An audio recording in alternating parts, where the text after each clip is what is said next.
Hello friends, welcome here. My name is O-Sheena. I am going to talk about historical romance in this video. I wanted to share all of the historical romances that I actually liked this year, that I actually really loved. It kind of all started with like one video that I did and I discovered two that were like so amazing. And then that made me start to think like maybe I do like historical romance. Before this year, I was okay with it. There were certain authors that I would read, but I wouldn't like seek it out, and I like any new releases or any books that I would see that you can tell are historical, I just would be like, no thanks. So this year I really tried to find some that I liked, and I did. And then I read a lot that I didn't. And I kind of, by the end of this year, you have all seen that I am taking a break from historical anything. I don't want to read historical anything. So that's kind of where I'm at, but these are the historical romances that I really liked that I would recommend if you're not that into historical or if you like romance, because that is what these books have and that is what makes them great in my opinion. So it all started with these two books because I read them for a video. I'll link the video down below and I'll show you it here.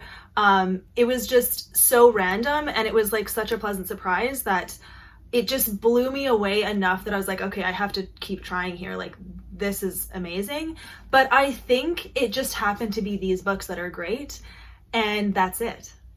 So anyways, the first one that I read is Where the Road Bends by Rachel Fordham, and this was the easiest 5 stars I've ever given to a historical romance, like because it was so deep, but also I loved the characters, I loved their communication. It just had a lot of elements in it, in romance and in like, you know, characters that I really liked. But this is, you know, historical. It's set, I don't even know. I don't keep track of this, you know? It's set in Iowa in 1880. And you're following this girl who was betrothed to a man who is like not that great, but she's trying to keep her land because her dad passes away and she can't run her land, her farm by herself. So she has this like arranged marriage. But then the book opens with her finding this like half-dead man on her property. And so she ends up helping him, nursing him back to health. And they have like a spark, they have friendship, they like each other. But then he leaves and he's gone for, I don't know, like, is it 7 years or something? It's like a long time. There's like a page in here that just like got me so good. Where is it? Oh, okay, 2 years, not that long. 2 years later, but still, it felt like forever because I was like this first part of the book, seriously, like the blossoming of a romance in these first pages, I was like, don't you tell me they've been separated for 2 years. And then it went so deep and so like intense in the rest of the book that I was captivated, and then seeing these characters like find each other again and like seeing that relationship happen, it just was so satisfying. I ate it up. I loved it. It was so good. So there we go. Like that was the first, you know, amazing historical romance that I read this year, and it made me think like, if this is what historical romance is now, like give me more. Yes, I want to read that. So in that same video, I read A Noble Masquerade by Kristi and Hunter. And this took a turn of the humor.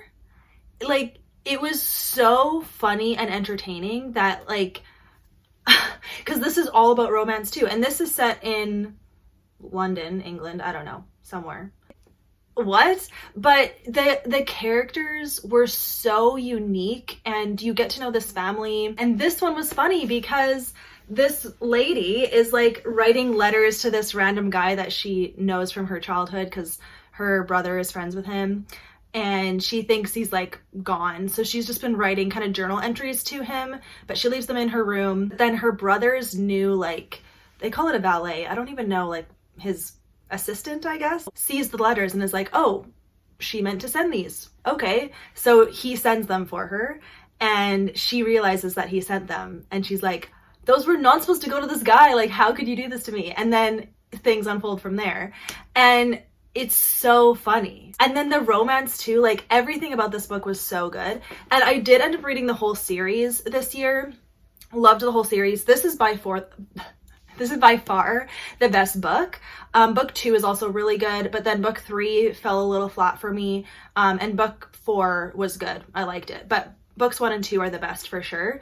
And seriously. So, I mean, I read these 2 basically back to back, and I was like, okay, like, give me more. Yes, I love this.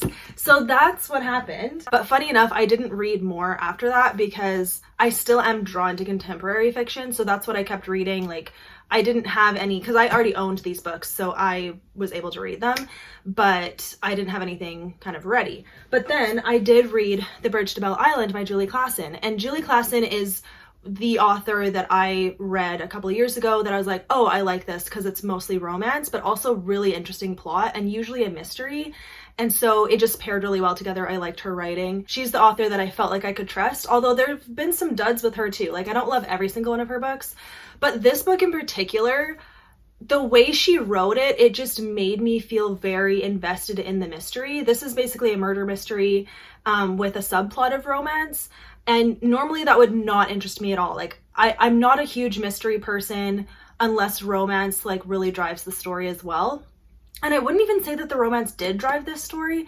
So that is just a testament to like how good I feel like Julie Klassen's writing is, because I was invested in this murder mystery and I liked the characters. I liked watching what they were up to, and I wanted to know what was going on. So I really enjoyed this book. That was a pleasant surprise. I read this when I got really sick, and it just like, I think it was so easy to read, and it just like took my mind off things and kept me occupied. So that's why I liked it so much. So I would say, like, if romance isn't your thing, you might like this a little bit more, because I felt like the romance was quite light, but when it was there, it was like really good.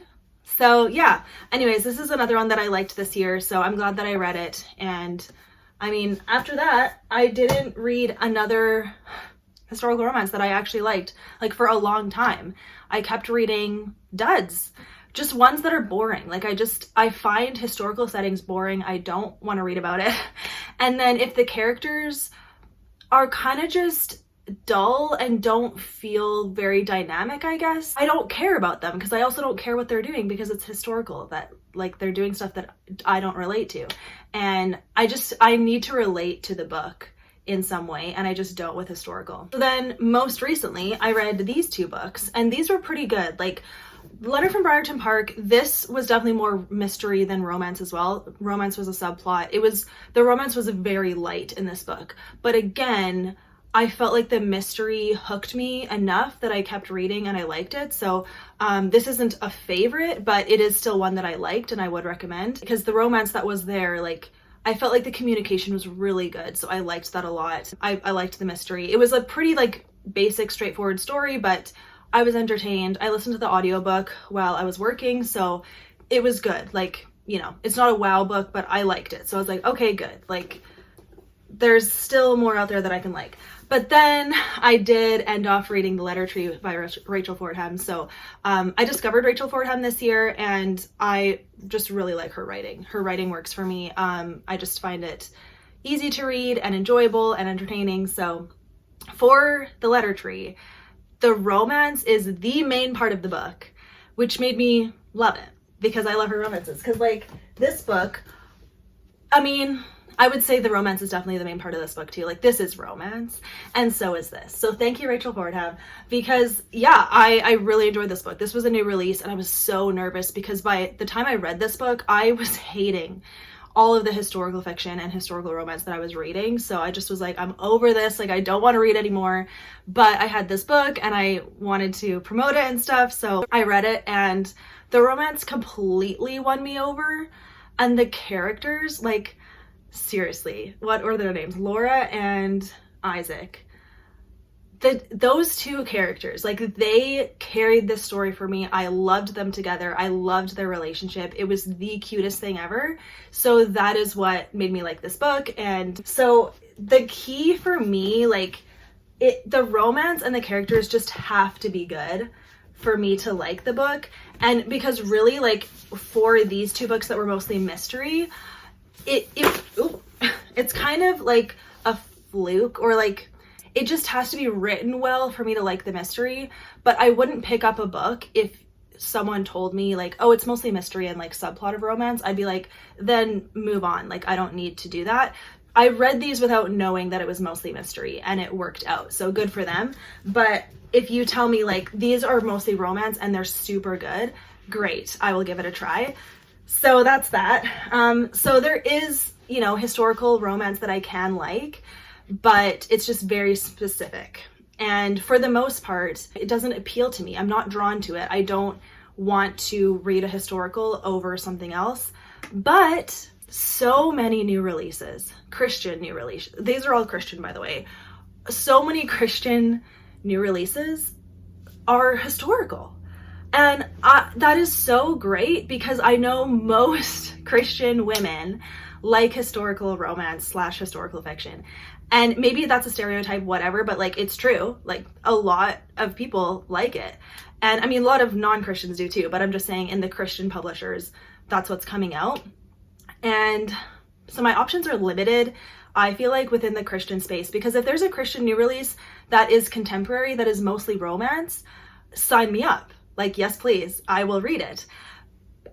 There's been some duds in there too. You've seen throughout this year of me reading the different new releases coming out that not all of them are well written. Not all of them have characters that I like to read. So I have a specific taste, I guess, and I'm hard to please sometimes, but just know that like I'm trying to be true to like what my taste actually is. I don't want to pretend to like a book more than I do. I don't want to like kind of, you know, fudge over like, it was good, yeah, I'd recommend it. Like, no, I want to be like, this book was amazing, read it, I loved it, yes. Like, that's how I want to feel. So anyways, okay, thank you for watching, you guys. I will write my faves down below, so check them out if you like romance. And that's everything. Thank you for watching, you guys. I hope you enjoyed, and I hope you understand where I'm coming from.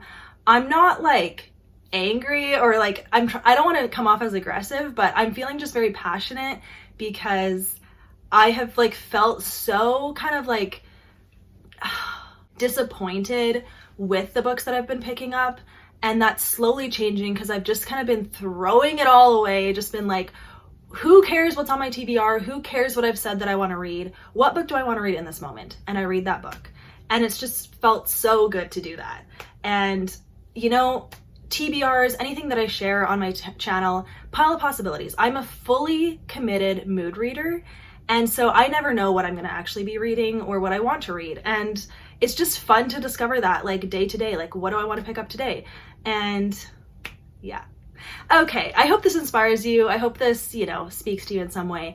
And again, thank you for watching, and I will see you in my next video, you guys. Bye.